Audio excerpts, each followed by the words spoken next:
I think the thing I remember most about Clint Eastwood is that a year or so later, we announced that I had cancer and was fighting this thing, and received over 25,000 pieces of hard mail. And like a dummy, I actually thought I was going to answer it all. And I did answer about 15,000 of them. Most people remember Robert Urich as the tough, charismatic star of shows like Spenser for Hire and Vegas.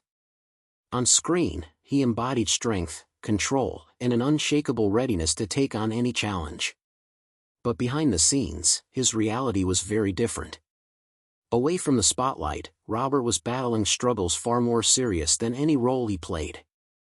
Fortunately, he wasn't alone. His wife, actress Heather Menzies, stood firmly by his side throughout his journey. Then, in a tragic twist, life dealt her a devastating blow just a few years later.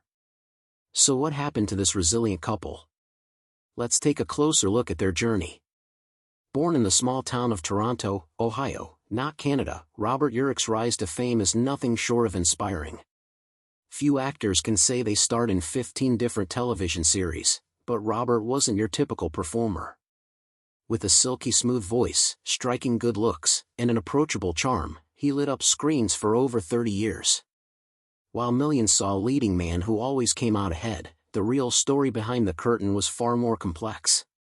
Robert's life began in Toronto, Ohio, where he was born to John Paul and Cecilia Monica Urich. Of Rusin and Slovak descent, he was raised in the Byzantine Catholic faith. A true all-American boy, Robert was a gifted athlete, a born leader, and someone who always seemed meant for something greater. He earned a football scholarship to Florida State University, where, interestingly enough, he met future Hollywood icon Burt Reynolds. Robert played backup center on the football team, but his real talent lay elsewhere. He pursued a degree in radio and television communications, later earning a master's degree in broadcast research and management from Michigan State University. Ambitious and driven, Robert even took voice lessons at the University of Chicago and landed a sales job at WGN-TV, earning just $150 a week. But that didn't last. He was fired when they discovered he was pursuing acting on the side. His dedication to breaking into show business didn't sit well with his bosses. He even tried his hand at being a weatherman, but soon realized that wasn't his true path. In the early 1970s, Robert finally broke into television, and when he did, he quickly made his mark. From S.W.A.T. to Vegas to Spenser for Hire, he became a familiar and trusted presence in American households. He wasn't flashy or embroiled in scandal, he was steady, reliable, and incredibly likable. That rare blend of traits made him a fixture on TV screens. Robert worked non-stop, juggling 15 different series and countless guest appearances, making it all seem effortless. But behind the fame, his personal life was anything but easy. His big break in Hollywood came after performing in a stage production of The Rainmaker in Chicago alongside his college friend, Burt Reynolds. Impressed by Robert's talent, Reynolds, already climbing the Hollywood ranks, encouraged him to move to Los Angeles and take acting seriously. "You've got it, kid. Move to LA and give this acting thing a real shot," Reynolds told him. That was all Robert needed to hear. He packed up and moved west.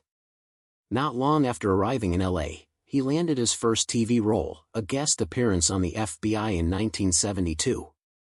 It wasn't a big role, but it was the beginning of something much larger. It was just enough to open the door for him. A year later, he landed a lead role in the TV adaptation of Bob and Carol and Ted and Alice. It seemed like a big break, but the show struggled in the ratings and was canceled after only 6 episodes. Still, Urich wasn't discouraged. He was only getting started. That same year, he made his film debut, and not in a low-budget indie. He starred alongside Clint Eastwood in Magnum Force, a hard-edged Dirty Harry sequel. Urich played a motorcycle cop with a vigilante edge. The role was intense and gritty, proving he could hold his own on the big screen as well as on TV. In 1975, another turn of luck came his way, thanks to Burt Reynolds. Still looking out for Urich, Reynolds persuaded TV mogul Aaron Spelling to let him audition for a new action series called S.W.A.T. Spelling agreed, and as soon as Urich read for the role, he was sold. Urich was cast as Officer Jim Street, the calm and collected member of an elite police unit. Though it debuted mid-season, the show quickly became a hit, full of adrenaline and high-stakes action.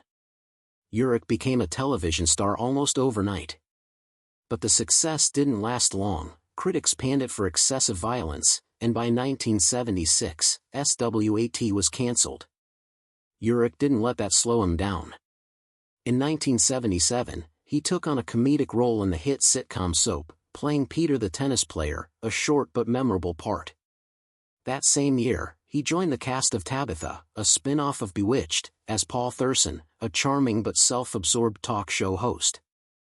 Though it started strong in the ratings, inconsistent scheduling hurt the show, and it was cancelled after 13 episodes in 1978. Then came the role that truly launched him into stardom, Vega. Reuniting with Aaron Spelling, Urich was cast as Dantana, a sharp-dressed private investigator solving crimes under the neon lights of Las Vegas. Determined to fully embody the tough detective, Urich transformed physically, gaining 40 pounds of muscle and going from 180 to 220 pounds of solid strength. The payoff was immediate. Vega became an instant success. Whether it was the dazzling Vegas setting, fast cars, or thrilling plots, fans loved it, mostly because of Urich's magnetic performance. He earned 2 Golden Globe nominations and cemented his place as a leading man on television. But even the brightest stars can fade. By the 3rd season, Vega began to lose steam in the ratings. With little backing from the network, ABC canceled the show in June 1981. Just like that, the Vegas lights dimmed. But Urich wasn't done, not by a long shot. After Vega, he kept moving forward. He signed a deal with MGM and pivoted back to film. His first movie under the studio was Endangered Species, a sci-fi thriller directed by Alan Rudolph. Although it didn't make a major splash at the box office, it marked a new chapter in Urich's career and his film ambitions. Still, television kept calling him back. He returned to the small screen in Gavilan, playing a former CIA agent turned oceanographer. It had potential, but audiences didn't connect with it, and the show was cancelled after only 7 episodes. Urich didn't let that stop him either. In 1984, he appeared in 2 feature films, including an offbeat space comedy. The Ice Pirates and Wes Craven's Invitation to Hell were both daring choices for Robert Urich, with the latter leaning heavily into the bizarre. While neither film became a major hit, they showcased his willingness to take risks. In 1985, he starred in Turk 182, a heartfelt drama that, despite its emotional depth, didn't find commercial success. That same year, however, he made a significant breakthrough on television with Spenser, For Hire. Playing a tough, street-smart private detective with a soft side, Urich won over audiences and led the show for 3 seasons. Even after the series ended, he continued to play the role in several TV movies throughout the 90s, including Ceremony, Pale Kings and Princes, The Judas Goat, and A Savage Place. While embodying this beloved TV character, Urich expanded his range by becoming the host of National Geographic Explorer in 1988. This role revealed a more intellectual and inquisitive side of him, and earned him a Cable ACE Award. In 1989, he took on one of the most acclaimed roles of his career in the miniseries Lonesome Dove, portraying Jake Spoon, a former Texas Ranger with a tragic story arc. The series was a critical success, and Urich's performance was lauded for its emotional depth and complexity. During the 1990s, Urich remained active in television, though many of his projects failed to gain traction.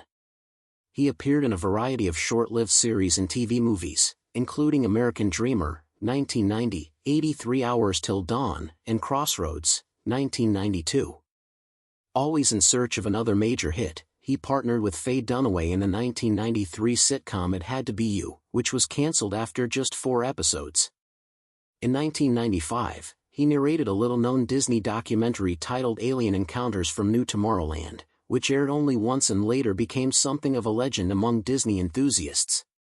In 1996, Urich starred in The Lazarus Man, a Western series that quickly became one of his strongest late-career performances. The show was well received and renewed for a 2nd season. However, tragedy struck when he was diagnosed with synovial sarcoma, a rare cancer affecting soft tissues. Instead of offering support, the production company Castle Rock Entertainment abruptly canceled the show. Urich publicly criticized the decision, saying they never asked if he was still able to work. He later sued for breach of contract in 2000, settling the case privately but sending a clear message that he wouldn't give up without a fight. Despite his health struggles, Urich continued working. In 1997, he hosted Vital Signs, a medical documentary series, and also led the PBS show Boat Works. After being declared cancer-free in 1998, he returned to acting with a starring role as Captain Jim Kennedy III in Love Boat, The Next Wave, which aired for 2 seasons on UPN. He also took to the stage, debuting on Broadway in Chicago as the charismatic lawyer Billy Flynn.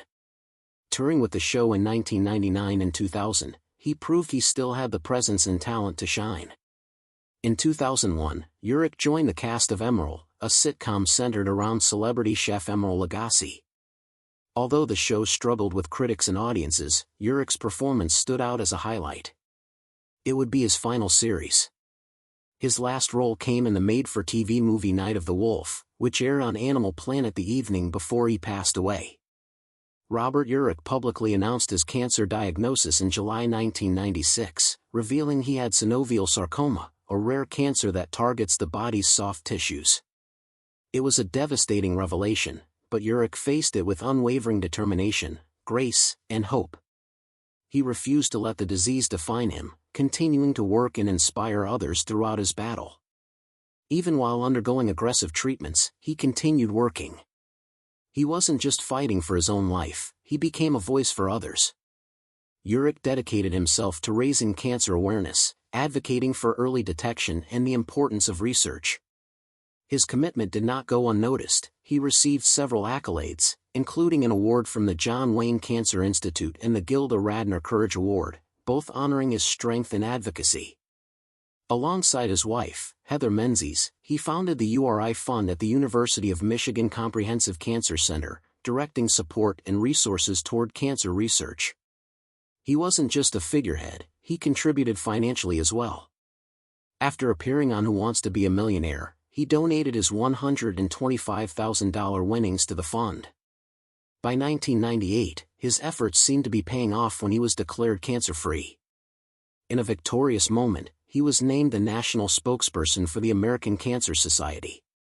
He used this role to motivate, educate, and show others that a cancer diagnosis didn't have to mean the end. However, the illness resurfaced.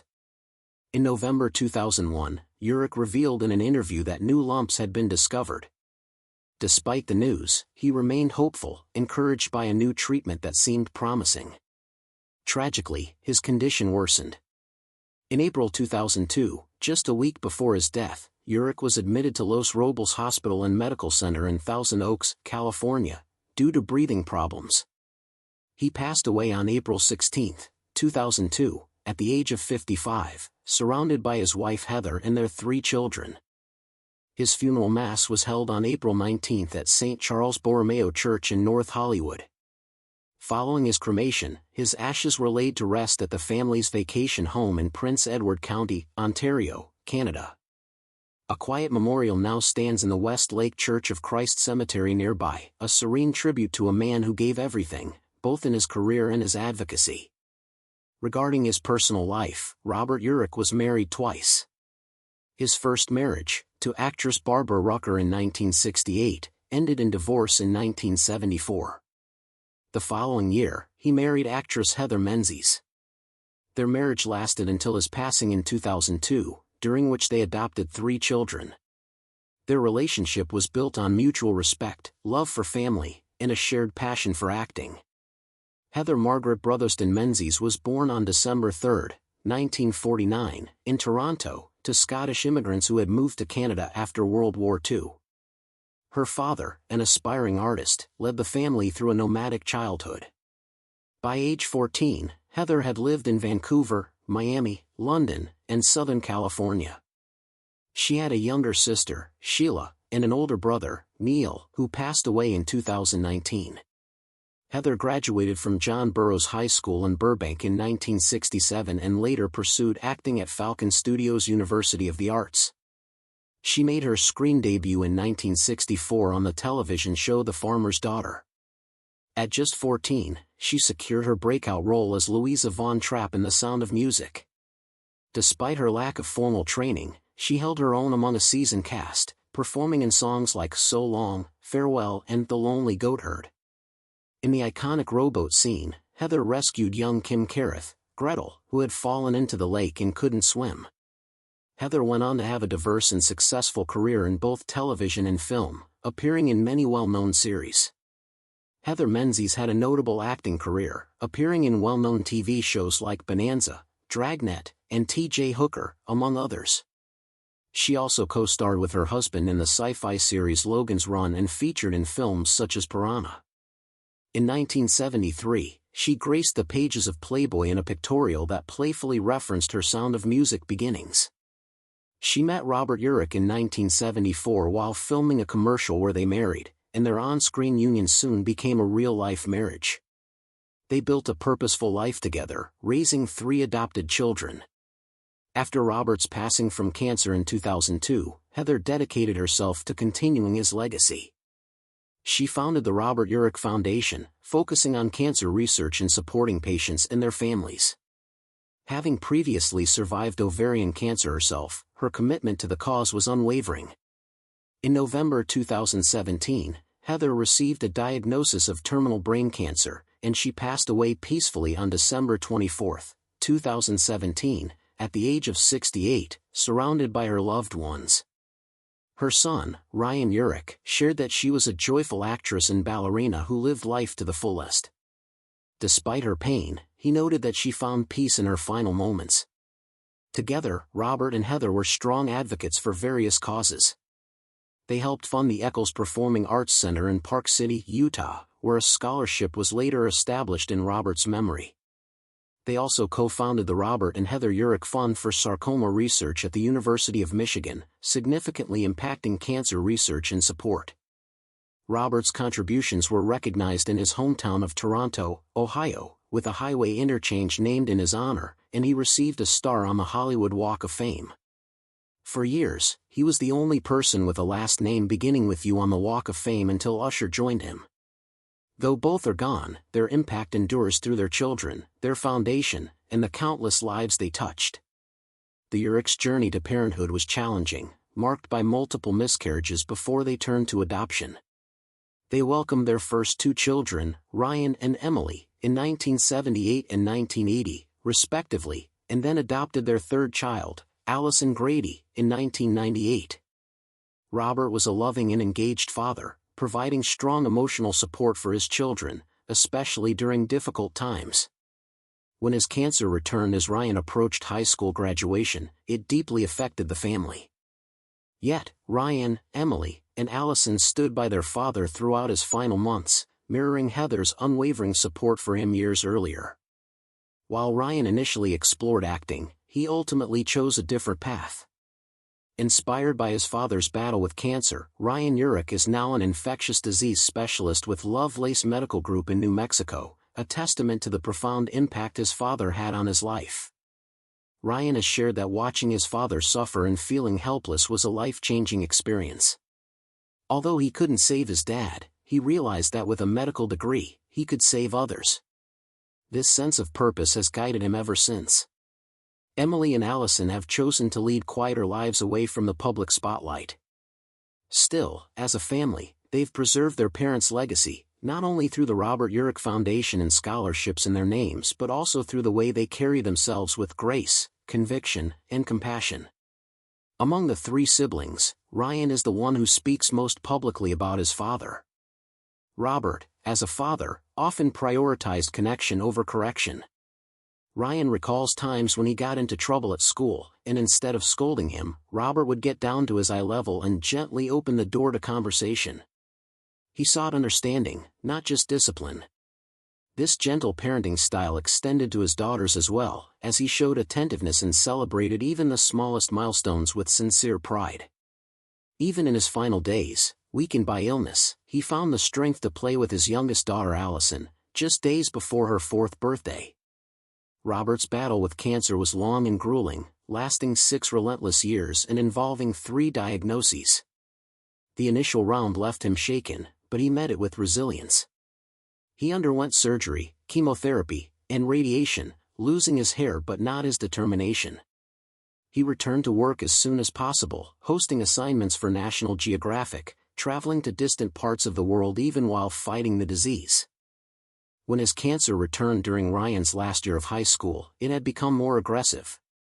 Robert's body was extremely sensitive to movement. On the way to chemotherapy sessions, Ryan drove carefully, avoiding bumps to spare his father pain. Robert passed away in 2002, just as Ryan was studying biology in college. Watching his father suffer and feeling powerless became a turning point for Ryan, who turned his grief into a mission. He eventually became a doctor specializing in infectious diseases in New Mexico. Emily also pursued a medical career, working now as an emergency room nurse. Their career choices were shaped by witnessing the harsh realities of cancer and the compassion their parents demonstrated throughout the ordeal. Heather Menzies-Urich, Robert's wife, had survived ovarian cancer before helping to establish the Robert Urich Foundation to support cancer research in patients. After Robert's death, she dedicated much of her life to the foundation's work. In 2017, Heather was diagnosed with terminal brain cancer and passed away 4 weeks later, surrounded by her children. Today, the Urich siblings continue to uphold their parents' legacy, not only in their careers but through their ongoing involvement with the Urich Foundation. Although their parents have passed, the values of compassion, strength, and service they taught live on in the lives their children touch. While Robert Urich was admired for his humility, kindness, and dedication to family and philanthropy, his close friend Burt Reynolds led a much more turbulent and controversial life, especially regarding his romantic relationships. This was most evident in his highly publicized marriage to actress Lonnie Anderson, a relationship that began with Hollywood glamour but ended in public scandal and personal downfall. In the 1980s, Reynolds and Anderson were tabloid favorites. He was the mustachioed star of Smokey and the Bandit and a major box office draw. She was the glamorous blonde from WKRP in Cincinnati, loved for her comedic talent and striking looks. Together, they seemed like the perfect Hollywood couple, at least on the surface. Their relationship started in the early 1980s and was marked by frequent breakups and reunions. When they finally married in 1988, their ceremony was as lavish as expected for 2 stars of their stature. Yet, behind closed doors, their marriage was already deteriorating. Their relationship fell apart amid arguments, clashing egos, and accusations of infidelity. Though they initially kept their issues private, everything became public in 1993 when Reynolds filed for divorce. What followed was one of the most chaotic and costly breakups in Hollywood history. The divorce made headlines, filled with damaging claims from both sides. Reynolds accused Anderson of reckless spending, blaming her for his growing financial troubles. Anderson responded with allegations of emotional and physical abuse. The public was captivated, and the media frenzy only deepened the emotional toll. At that time, Reynolds was already struggling with a declining acting career and mounting debt. The legal battle with Anderson worsened his financial situation, eventually forcing him to file for bankruptcy. The split hurt him personally, damaged his reputation, and halted his once successful career. Anderson left the marriage with a reported $10 million settlement, including alimony, prime real estate, and valuable assets. For Reynolds, this was more than a financial loss, it marked the beginning of a downward spiral that culminated in his Chapter 11 bankruptcy filing in 1996. His debts had grown to $10 million, equivalent to nearly $20 million today. Despite once being one of Hollywood's top stars, Reynolds found himself struggling to keep up. He admitted publicly to borrowing money from friends just to cover alimony payments. His extravagant lifestyle, fewer career opportunities, and ongoing legal troubles only worsened his situation. More problems soon followed. Shortly after his divorce, Reynolds became involved in another legal dispute with his longtime girlfriend Pamela Seals. Their nearly decade-long relationship ended bitterly, escalating into a lawsuit. Reynolds accused Seals of trying to extort millions by threatening to falsely claim abuse unless he agreed to a large financial settlement. According to the lawsuit, Seals demanded half of Reynolds' Florida home, financial support for herself and her mother, and additional money. Reynolds offered a $1 million settlement, which she rejected. His lawyers called her demands blackmail, stressing that since they were never married, she had no legal claim under Florida law. The suit aimed to block Seals from filing a lawsuit in California, where they had briefly lived.